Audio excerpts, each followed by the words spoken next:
우리는 지금 로마서를 함께 공부하고 있습니다. 이 로마서는 다시 전하는 복음입니다. 다시 전하는 복음. 한번 따라합시다. 다시 전하는 복음. 네. 불신자들에게 전하는 복음이 아니고 믿는 성도들에게 다시 들려주는 복음이에요.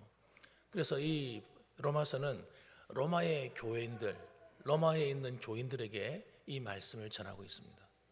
그런데 사실은 시공간을 초월해서 하나님 말씀은 모든 사람에게 들려주는 은혜의 말씀입니다. 그래서 오늘 이 시간도 우리가 이 말씀을 들을 때에 이 말씀이 과거에 로마에 있는 성도들에게 들려졌지만 지금은 우리 교회에 들려주는 하나님의 음성으로 들으셔야 됩니다. 그런데 복음 그거 뻔한 거 아니냐? 그래서 사람들이 여러분 우리가 예수 믿는 이 복음이 무엇인지를 그래서 잘 모르는 겁니다. 뻔한 복음을 알기 때문에 그 복음을 잘 이해를 못하는 거예요. 그래서 오늘 저는 이 로마서 12장에 오기까지 로마서 전체가 말하는 것이 무엇인가 하는 걸 아셔야 됩니다. 그래서 먼저 로마서는 1장부터 시작해서 이 11장까지는 예수 그리스도를 믿음으로 말미암아 구원에 이르는 이루어지는 복음에 대한 이야기를 들려주고 있어요. 그래서 여러분 그뿐만 아닙니다. 복음은 여러분 거기서 끝나는 게 아니에요. 또다시 출발하는 겁니다. 그래서 이 로마서 12장에서는 그 뒤에 16장까지 나오는 것은 이 복음이 내가 예수를 믿어서 예수님을 내 주인, 나의 왕, 나의 구주로 모셨으면 거기서 끝나는 것이 아니라 그때부터 진짜 우리의 삶을 통해서 하나님을 예배하는, 하나님을 섬기는 구원이 이루어져 가야 되는 것입니다. 구원이. 거듭난 성도는 응애하고 태어났으면 그때부터 자라가야 되는 거예요. 구원은 성장합니다, 여러분. 그래서 완성됩니다. 그래서 여러분 성화 다음에 영화, 예수님께서 이 땅에 오실 때 우리 몸이 호련히 변화되어서 주님과 만날 때 그때 완전히 우리 구원이 완성되는 거예요. 그래서 우리가 이 지상에 살아가는 날 동안에는 이 육체라고 하는 껍데기를 입고 있는 동안에는 끊임없는 죄의 유혹으로부터 우리는 피할 수가 없는 겁니다. 이것이 영적인 싸움이에요. 영적인 싸움. 영적인 싸움이라고 해서 앞에 귀신 놓고 막 축사하고 이게 영적인 싸움이 아니고 그것도 물론 영적 싸움이 될 수 있습니다만은 진짜 영적인 싸움은 어디서 일어나느냐? 내 안에서 일어나는 거예요. 내 안에서. 내 삶을 통해 일어나는 겁니다. 거기서 진짜 내 믿음이 드러나야 되는 거예요. 정말 내가 예수 믿었다면 우리의 삶을 통해서 진짜 예수 믿는 증거가 나타나야 돼요. 사탄은 그것이 안 되도록 계속 공격하는 거예요. 그래서 삶과 그다음에 예수 믿는 것이 다른 이상한 성도로 만들려고 하는 거예요. 그래서 마지막에 하나님 나라 앞에 서지 못하게 만드는 거예요. 이 땅에서 하나님 나라가 이루어지지 못해가지고 마지막 날에 하나님 나라에 못 들어갈 일이 생기는 거예요. 얼마나 중요한 문제입니까? 그러니까 여러분 구원받은 성도의 삶은 진짜 치열한 문제지 이걸 그냥 예수 믿었으니까 그냥 덮어놓고 지나가자 이런 문제가 아닌 겁니다, 여러분. 그래서 사도 바울이 이 복음을 전하면서 이 복음을 중요시하게 생각을 했어요. 똑바로 알기를 원했던 겁니다, 여러분. 그래서 우리가 하나님께서 살아가는 이 구원받은 성도의 삶은요 진짜 중요한데 얼만큼 중요하냐? 1절 말씀 하반절에 보면 이렇게 나옵니다. 따라합시다. 이는 너희가 드릴 영적 예배니라. 한번 따라해 보세요. 이는 너희가 드릴 영적 예배니라. 우리가 영적 예배하면요 어떤 생각이 들어요? 환상을 보고 신비함에 도취하고 그런 생각하잖아요. 그런데 여러분 이 영적 예배가 무언가 하는 걸 사도 바울이 정확하게 알려줍니다. 정말 하나님이 기뻐하시는 그런 예배, 그런 예배는 도대체 무언가? 1절에 다시 한번 1절 전체를 다 읽어보셔야 돼요. 자, 같이 읽어봅시다. 시작. 그러므로 형제들아 내가 하나님의 모든 자비하심으로 너희를 권하노니 너희 몸을 하나님이 기뻐하시는 거룩한 산 제물로 드리라. 이는 너희가 드릴 영적 예배니라. 이렇게 말씀합니다. 그러니까 우리가 하나님께 드릴 살아있는 정말 신령한 예배, 영적인 예배가 무엇이냐? 너희 몸을 하나님이 기뻐하시는 거룩한 산 제물로 드릴 수 있어야 된다라고 말해요. 이 사람이 진짜 하나님을 예배하는 사람이요, 진짜 구원받은 성도다 이렇게 말하고 있는 거예요. 그 안에 구원이 이루어진 사람은 이런 영적인 예배가 살아있어야 된다는 거예요. 그래서 여러분 이 말씀의 핵심은요, 너희 몸을 드리라입니다. 너희 몸을 하나님께 드려라. 구원받은 우리가 어떻게 하나님께 드리는 삶을 살 수 있습니까? 근데 그 이야기가 오늘 중요한 핵심이에요. 그럼 먼저 첫째는요, 나의 기쁨이 아닌 하나님이 기뻐하시는 예배를 드려야 됩니다. 여러분, 나의 기쁨. 여러분, 예배는 나 중심이 되어서는 안 돼요. 안 그렇습니까? 예배를 드리는데 모든 것이 내 뜻대로, 내 방법대로, 내 의지대로, 내 가치관대로. 그건 여러분, 내가 만들어낸 고안한 예배지 하나님이 원하는 예배는 아니라는 겁니다. 여러분. 그래서 우리는 정말 내가 드리는 예배가 하나님이 기뻐하는 예배인가 아닌가 어떻게 압니까? 어떻게 알아요? 하나님 말씀을 통해서 알죠. 하나님이 명령하신 대로, 하나님이 계명에 적어 놓으신 대로, 하나님께서 우리에게 들려주신 이 약속의 말씀 속에서 어떻게 예배하라고 말씀하고 있잖아요. 우리는 그래서 여러분, 예배는 내 마음대로 드리는 것이 아니라 하나님 말씀대로 그 말씀에 순종해서 드리는 예배가 진짜 예배인 겁니다. 진짜. 그래서 여러분, 이 예배를 드릴 때 정말 중요한 것이 뭐냐? 여러분, 제가 지금 계속 강조하는 게 있어요. 올해 들어와가지고 계속 하나님 계명과 말씀, 그 말씀이에요. 여러분, 이게 예수 믿는 겁니다. 말씀에서 벗어난 것은요, 구원에서 벗어난 겁니다, 여러분. 구원에서 벗어난 거예요. 이스라엘 백성들 하나님 어떻게 섬겼습니까? 그들 하나님을 불순종했습니다. 불순종. 여러분, 이 불순종하는 거, 좀 잘못했구나 이렇게 생각하시면 안 되는 거예요. 잘못한 정도를 말하는 게 아닙니다. 불순종은요, 믿음에서 떠나는 겁니다, 여러분. 하나님을 믿는 믿음에서, 예수님을 믿음에서 떠나는 게 불순종이에요. 우리가 하나님 말씀대로 안 살 수도 있지 뭐. 그런 간단한 문제가 아니라니까요. 그런 간단한 문제가 아니에요. 그래서 예레미야서 26장 5절 보면 내가 너에게 나의 종 선지자들을 꾸준히 보내요. 그들의 말을 순종하라고 하였으나 너희는 순종하지 아니하였느니라. 하나님께서 선지자들을 보내가지고 하나님의 말씀을 전함으로써 선지자들의 말을 좀 잘 들어라. 그 말씀을 듣고 좀 순종 좀 해봐라 하고 말했는데 그들이 끝까지 순종하기를 거절했다는 겁니다. 이 정도 되면 여러분, 이들은 예수 믿는 사람, 하나님을 믿는 하나님의 백성들이 아닙니다, 여러분.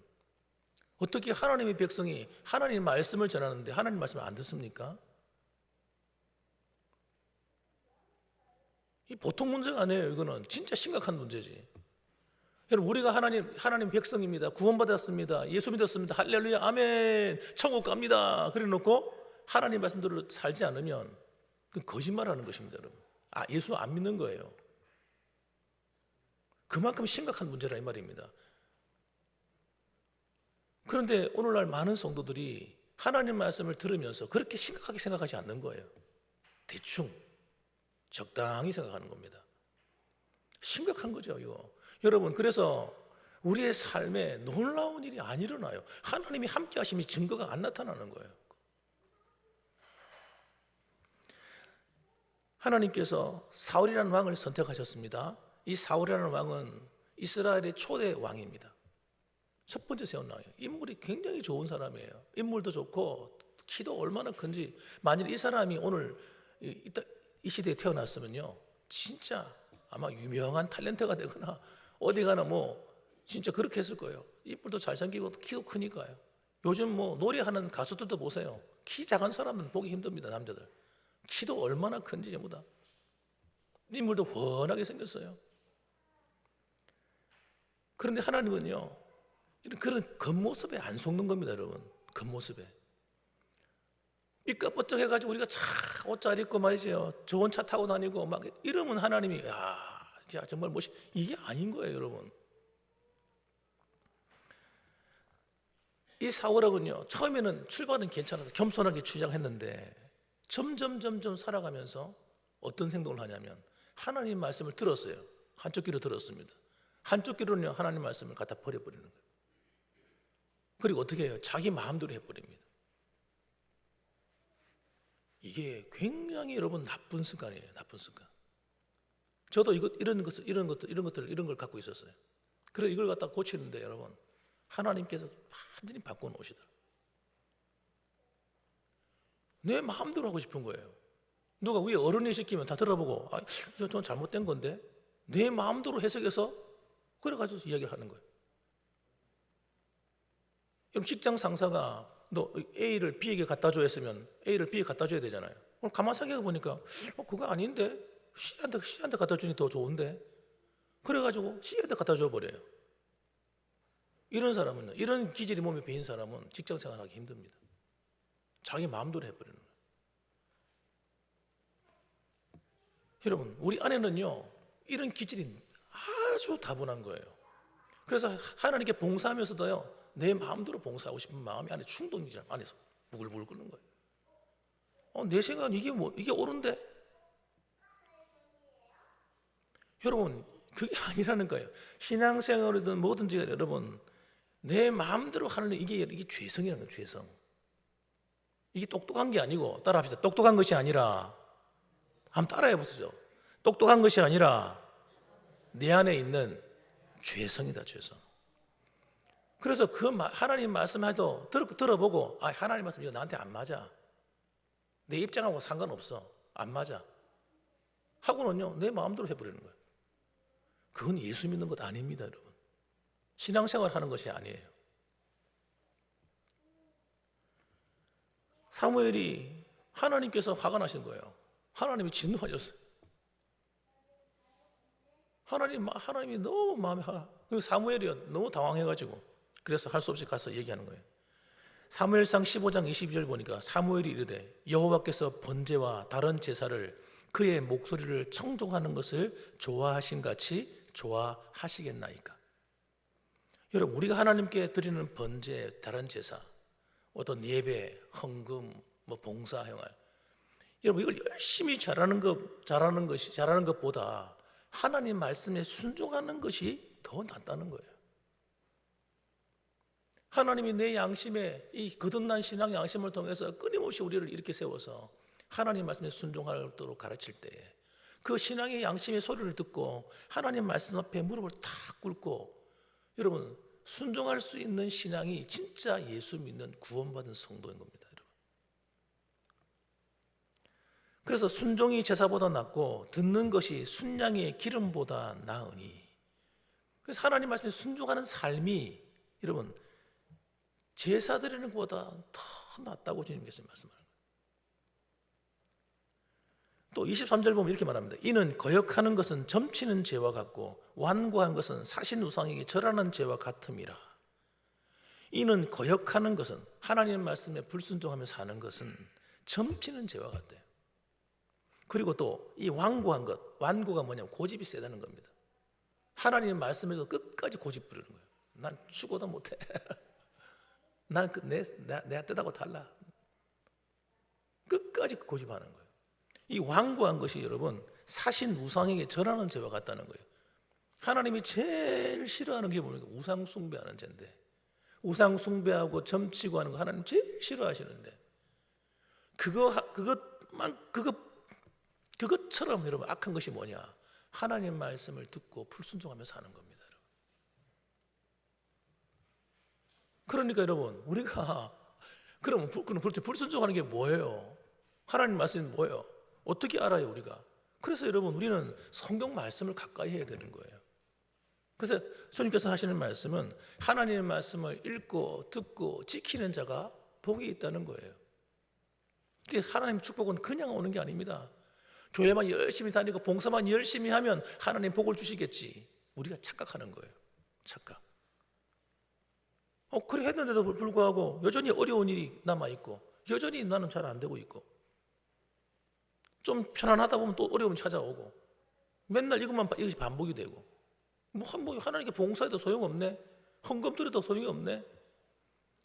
여러분, 그것만큼 중요한 것이 있다는 걸 모르고 있는 거예요. 뭐냐면 하나님 말씀대로 순종하는 이거. 말씀을 가까이 알아야, 말씀을 알아야 순종을 하지. 평소에 성경을 읽고 하나님 말씀은 잘 들을 줄 알아야 되는데, 이 듣는 귀가 없으면요 하나님께 순종할 수가 없는 겁니다. 그래서 그 결과가 뭔가 한번 보세요. 왕이 여호와의 말씀을 버렸으므로 여호와께서도 왕을 버려 왕이 되지 못하게 하셨나이다. 아니, 하나님 나라, 하나님께 세우신 왕인데, 하나님 세우신 왕이 하나님 말씀을 들어야지. 예? 자기 마음대로 하나님을 거역해 버렸으니까 그게 반역이라는, 반역. 예? 하나님 왕이신 하나님 말씀을 버리고 하는 것이 반역죄라는 거예요. 이게 엄청난 죄인 겁니다, 여러분. 그래서 여러분, 이스라엘 백성들이 결국은 어떻게 됩니까? 하나님으로부터 버림받습니다. 그들의 삶 속에 하나님이 정말 놀라운 축복의 주인공들이 되어야 되는데 그렇게 되질 못했던 거예요. 그래서 맨날 사방에서 적군들이 쳐들어와가지고 공격해오고, 맨날 코피 터지고, 맨날 자빠지고, 맨날 어려움 당하고, 이게 사라지질 않는 거예요. 사라지지 않아. 얼마나 안타까운 사실입니까, 여러분? 그래서 우리는 우리가 지금 우리 봉황교회 성도들은 이런 걸 가르쳐 줘야 돼요. 하나님의 말씀대로 순종하는 것이 진짜 믿음이라는 사실. 그래서 여러분, 야고보서 같은 경우는 여러분 이걸 가르치잖아요. 믿음이 곧 뭐예요? 행하는 것이다. 여러분, 예수 믿는 게 뭡니까? 믿음은 지식이 아닙니다, 여러분. 따라합시다. 믿음은 지식이 아니다. 사람들은요, 내가 아니까 내가 믿음으로 산다고 생각하는 거예요. 여러분, 내가 믿음으로 사는 건 여러분 지식이 아닙니다. 내가 뭐 성경을 안다고 해가지고 살아가는 사람 삽니까? 다 전부 다 아니에요, 여러분. 진짜 믿으면요, 행동하는 믿음이 생기는 거예요. 행동하게 되는 겁니다. 이 길이 사망의 길이요, 내가 정말 믿는 사람 어떻습니까? 지식으로 알은 것이 정말 가슴으로 내려와 믿어진 사람 어떻게 합니까? 그 길로 안 갑니다. 그런데 여러분, 이야기를 들었어. 알아요, 지식적으로. 이쪽으로 가면 계곡이 있고 낭떠러지가 있어서 위험합니다. 알아. 그런데 그냥 하는 소리겠지. 거기 가지 말라고 하는, 일부러 속이는 거겠지. 그럼 그 길로 가는 거예요. 밤에 가다가 미끈 떨어져가지고 낭떠러지 추락해 죽어버려요. 여러분, 우리는 믿음이 뭔지를 똑바로 아셔야 돼요. 정말 믿음은요, 행동하는 겁니다. 정말 하나님 말씀 믿으면 하나님께서 야, 요단강에 들어가. 막 물이 막 넘쳐 흐르는데 제사장들에게 벗개를 어깨에 지워가지고 들어가라. 그러면 하나님께서 그 물을 가르실 것이다. 여러분, 정말 믿는 사람은 어떻게 합니까? 순종해서 그 물에 들어가는 거예요. 그런데 아무리 봐도 안 믿어져. 우리 동네에도 하천이 흘러가는데 이 하천을 볼 때 여러분, 물이 막 차서 흐를 때 한번 보셨습니까? 막 흙탕물이 흘러내려가는데 막 얼마나 무섭습니까? 만일 여러분에게 하나님이 나타나셔서 야, 이 강물에 뛰어들어. 그럼 내가 이 물을 멈춰줄게. 그렇게 말씀하시면 몇 사람이 그 안에 뛰어들겠습니까? 믿음과 행하는 것은 여러분 똑같은 것이지 다른 게 아닌 거예요, 사실은. 그래서 여러분, 이사야서 1장 19절 말씀 보면 너희가 즐겨 순종하면 땅의 아름다운 소산을 먹을 것이요. 한번 따라합시다. 너희가 즐겨 순종하면 땅의 아름다운 소산을 먹을 것이요. 기가 막힌 하나님의 은혜의 말씀이죠. 그런데 우리는 이런 말씀을 그냥 기뚱으로 듣는 거예요. 그냥 뒤에만 말씀 듣는 거예요. 순종은 빼버리고, 야, 하나님이 아름다운 소산을 주신대. 할렐루야. 그런데 옵니까 그게? 안 오는데. 왜? 그 앞에 있는 즐겨 순종하면, 즐겨가 뭡니까? 억지로 하기 싫어가지고 막 이런 게 아니라 정말 할렐루야 좋아서 하나님 말씀을 하나님 순종하고 하나님 말씀의 그 길을 따라 가야지 하는, 이것이 앞에 이게 되어져야 그 다음에 하나님이 놀라운 일들이, 기적이 일어나는 거예요. 그래서 여러분, 사울왕의 주인은 누구였습니까? 자기 자신이 주인이었습니다. 하나님의 주인이 아닌 거죠.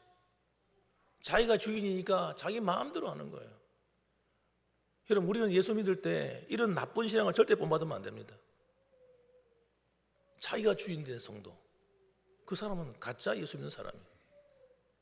정말 우리는 여러분 좀 부족해도 하나님이 내 주인 되어야 될 줄 믿습니다. 하나님이 내 주인이요, 내 왕이시요, 내 아버지입니다. 그럼 아버지한테 아들이 딸들이 순종해야지. 아빠 그런데요 난 못하겠어요. 내 생각은 달라요. 불효자식이죠.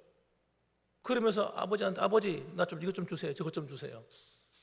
이 대화 자체가 안 되는 거예요. 대화 자체가. 그래서 여러분 하나님 말씀에 순응하고 순종하는 하나님 말씀에 길들여진 예배자가 진짜 영적인 예배자인 것입니다. 하나님 그 사람이 진짜 하나님 나라 백성인 거예요. 두 번째는 여러분 거룩한 예배자가 되어야 됩니다. 거룩하다 하는 것은 여러분 구별된다 하는 뜻이라고 말씀입니다. 여기 다른 걸 갖다 붙이면 안 됩니다. 여기다가 어떤 목사님들은 막 다른 걸 갖다 붙이시는데 성경 말씀 원의 뜻 그대로 말해야 돼요. 특별하게 똑똑하게 보이려고 할 필요 없어요. 성경 말씀 그대로. 여러분 우리 예배자는요 세상과 달라야 됩니다. 구별돼야 되는 거지. 그래서 여러분 세상 사람들과 달라야 되는데 만일에 우리가 세상 사람들하고 별반 다를 바도 없다면 그건요 굉장한 영적인 수치입니다. 영적인 수치예요. 교회 다니는 저분이 교회 다니는 성도인데 저 사람이랑 나는 뭐 다를 게 하나도 없네. 심지어는 와 뭐 저런 사람이다 했지.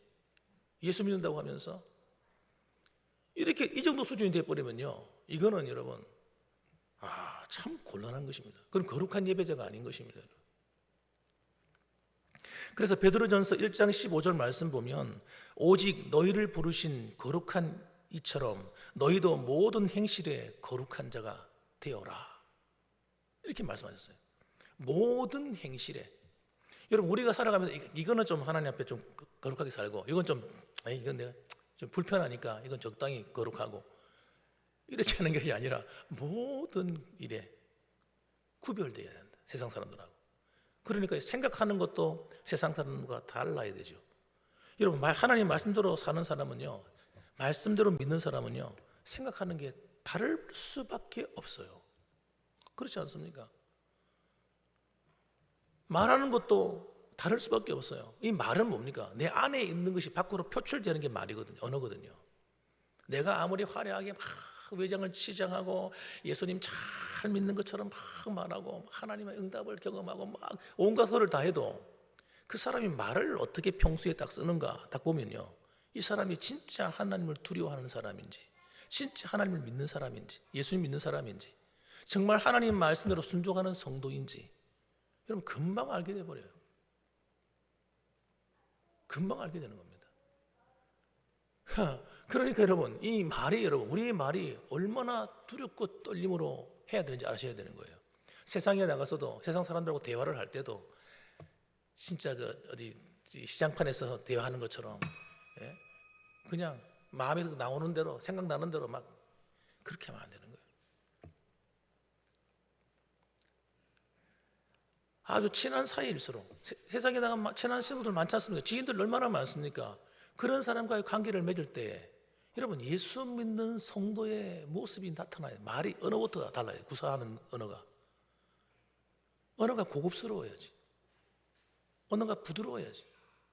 언어가 은혜로워야지. 할렐루야. 여러분 어떻게 생각하세요? 달라야죠. 여러분 화가 나면 막 그냥 입에서 그냥 험한 말이 막 튀어나와 버리고 기분 나쁘면 싸워버리고 세상에 나가서 절대 손해 안 보려 하고 여러분 이렇게 살아버리게 되면 하나님의 거룩하심은 다 상실돼 버리는 거예요.